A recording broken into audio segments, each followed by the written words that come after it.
വേദിയിലിരിക്കുന്ന ബഹുമാന്യരെ, ഏറ്റവും പ്രിയപ്പെട്ട സുഹൃത്തുക്കളെ,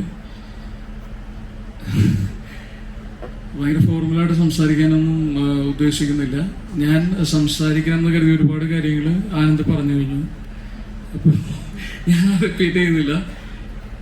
അതിയായ സന്തോഷം. ആനന്ദ് പറഞ്ഞ പോലെ ഇപ്പോൾ ആട്ടം സിനിമ ഇന്ത്യക്കും അല്ലെങ്കിൽ ഇന്ത്യയിലും അല്ലെങ്കിൽ ഇന്ത്യയുടെ പുറത്തും ഒരുപാട് തരത്തിലുള്ള അംഗീകാരങ്ങളൊക്കെ ലഭിച്ചു. അതിൻ്റെ അപ്പുറത്ത് ഒരുപാട് സന്തോഷമുണ്ട്. പക്ഷെ ഒരു ലോകധർമ്മിയിലെ ഒരു അംഗം എന്നുള്ള തരത്തിലും അല്ലെങ്കിൽ ഈ ആട്ടത്തിൽ ഒരു ഭാഗം എന്നുള്ള തരത്തിലും എനിക്ക് തോന്നുന്നു നമ്മളെ സംബന്ധിച്ച് ഏറ്റവും സന്തോഷമുള്ള ഒരു ദിവസം ഇന്നാണ്. കാര്യം ലോകധർമ്മി എന്ന് പറയുന്നത് ഇപ്പം ഞാൻ പലയിടങ്ങളിലും പറഞ്ഞിട്ടുണ്ട്. അതായത് ജീവിതത്തിലുണ്ടായിട്ടുള്ള ഏറ്റവും പ്രധാനപ്പെട്ട 2-3 വഴിത്തിരിവുകളാണ് എന്നെ സംബന്ധിച്ച്. ഒന്ന്, ഞാൻ 4ാം ക്ലാസ്സിൽ പഠിച്ചപ്പോൾ ബാലസംഘം എന്ന് പറയുന്ന സംഘടനയായിട്ട് ബന്ധപ്പെട്ട് അവരുടെ കൂടെ കലാരംഗത്തേക്ക് വരികയും അതെൻ്റെ ജീവിതത്തിലൊരു വഴിത്തിരിവായിരുന്നു. അതിനുശേഷം ജീവിതത്തിൽ ഉണ്ടായ ഏറ്റവും വലിയ വഴിത്തിരിവായിട്ട് ഞാൻ കാണുന്നത്, അപ്പം ഞാൻ 10ാം ക്ലാസ്സിൽ പഠിക്കുമ്പോൾ ബാലസംഘത്തിൻ്റെ പരിപാടി കഴിഞ്ഞു. പിന്നെ എനിക്ക് ജീവിതത്തിൽ ഇങ്ങനെ ഒരു കലാജീവിതം എന്ന് പറയുന്നൊരു പരിപാടി ഇല്ല. ഞാനാണെങ്കിൽ എന്നെ തന്നെ അനലൈസ് ചെയ്യുമ്പോൾ വേറെ ഒരു പരിപാടി എന്നെ കൊണ്ട് നടക്കുകയില്ല. അപ്പോഴാണ് എൻ്റെ ഒരു സുഹൃത്ത്, എൻ്റെ കൂടെ നാടകം കളിച്ചിരുന്ന സ്കൂളിലെ സുഹൃത്ത് പറഞ്ഞു ഇതേപോലെ. അപ്പം എനിക്ക് സ്കൂൾ ഓഫ് ഡ്രാമ പോകണം നമ്മൾ നടക്കുമ്പോൾ വീട്ടിൽ നിന്നാണെങ്കിൽ ആ ടൈമിൽ വിട്ടുമില്ല, അറ്റ്ലീസ്റ്റ് ഡിഗ്രിയെങ്കിലും കഴിയാൻ പറ്റും. അപ്പം അപ്പനാണ് ജേക്കബ് ജോജു എന്ന് അവൻ്റെ പേര്. അപ്പം അപ്പന് ഫോർട്ട് കൊച്ചിയിൽ നിന്ന് തൃപ്പൂണിത്തുറ വരെ എത്തണം. അപ്പം അവൻ ഒറ്റയ്ക്ക് പോകാൻ മടി. അപ്പോൾ പുള്ളിക്ക് അറിയാം എനിക്ക് ഇങ്ങനെ ആഗ്രഹമുള്ളത്. അപ്പോൾ അവൻ ഇതുപോലെ എന്നോട് പറഞ്ഞു, എടാ ഇത് സ്കൂൾ ഓഫ് ഡ്രാമ എന്നല്ല, അതിലും പൊളിയായിട്ടുള്ളൊരു സ്പേസ് ഉണ്ട്, അപ്പോൾ അവിടെ നമുക്ക് പോവാം തൃപ്പൂണിത്തുറയിലാണെന്നൊക്കെ പറഞ്ഞിട്ട് അവൻ ത്രൂവാണ് ഞാൻ ലോകധർമ്മിയിലെത്തുന്നത്.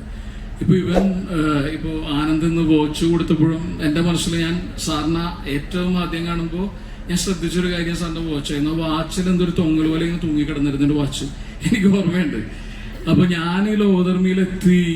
ലോകധർമ്മി എന്ന് പറയുന്ന ഒരു സംഘടനയുമായി ബന്ധപ്പെട്ട് അല്ലെങ്കിൽ സാറിൻ്റെ ശിക്ഷണത്തിൽ നമ്മൾ നാടകം പഠിക്കാൻ തുടങ്ങിയപ്പോഴായിരുന്നു എനിക്ക് തിയേറ്ററിനെ കുറിച്ചിട്ടും അല്ലെങ്കിൽ ഞാൻ ഫോർട്ട് കൊച്ചി പോലെയുള്ള സ്ഥലത്തു നിന്ന് വന്ന ഒരാളാണ്. അപ്പോൾ ഒരു സീരിയസ് ആയിട്ടുള്ള തിയേറ്റർ എന്താണെന്നോ അല്ലെങ്കിൽ ഞാനൊരു കേരളീയൻ എന്നുള്ള തരത്തിൽ കേരളത്തിൻ്റെ ആർട്ട് ഫോംസിനെ കുറിച്ചിട്ടും അല്ലെങ്കിൽ നമ്മുടെ ട്രഡീഷണൽ ആയിട്ടുള്ള കാര്യങ്ങളെ കുറിച്ച് പെയിന്റിങ്ങിന് അല്ലെങ്കിൽ ഒരു സീരിയസ് ആയിട്ടുള്ള ഒരു ആർട്ടിനെ കുറിച്ചിട്ടുള്ള ഫുൾ അവയർനെസ് ഉണ്ടായതും ഒരു പ്രോപ്പറായിട്ട് സ്റ്റേജിൽ നിൽക്കാൻ പഠിച്ചതും അല്ലെങ്കിൽ റിതം എന്താണ്, അങ്ങനെ ഞാൻ ലോകധർമ്മി വന്നില്ലെങ്കിൽ എനിക്ക് അറിഞ്ഞുകൂടാ ഞാൻ ഇപ്പോൾ നിൽക്കുന്ന പോലെ അല്ലെങ്കിൽ എനിക്ക് ഇങ്ങനെ കലാപ്രവർത്തനോ സിനിമയിൽ അഭിനയിക്കാൻ പറ്റുമോ എനിക്ക് അറിഞ്ഞുകൂടാ. കാര്യം ലോകധർമ്മിയിലെ സീരിയസ് ആയിട്ടുള്ള ഈ 4-5 വർഷത്തെ ട്രെയിനിങ് കൊണ്ട് മാത്രമാണ് എനിക്ക് ഫിലിം ഇൻസ്റ്റിറ്റ്യൂട്ട് അഡ്മിഷൻ കിട്ടിയത്. ഓക്കെ, അപ്പോൾ ഞാൻ പറഞ്ഞു വന്നത് എന്താണെന്ന് വെച്ച് കഴിഞ്ഞാൽ ഇതിപ്പോൾ നമ്മുടെ വീട്ടിൽ നമ്മൾ ആദരിക്കപ്പെട്ട പോലത്തെ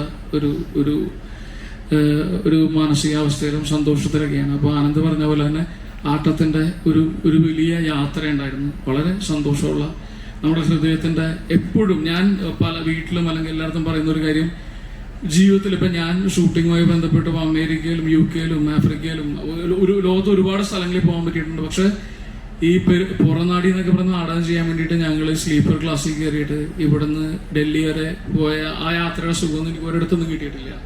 അപ്പോൾ അത്ര സുഖകരമായിട്ടുള്ള യാത്രയായിരുന്നു ഈ ആട്ടത്തിൻ്റെ.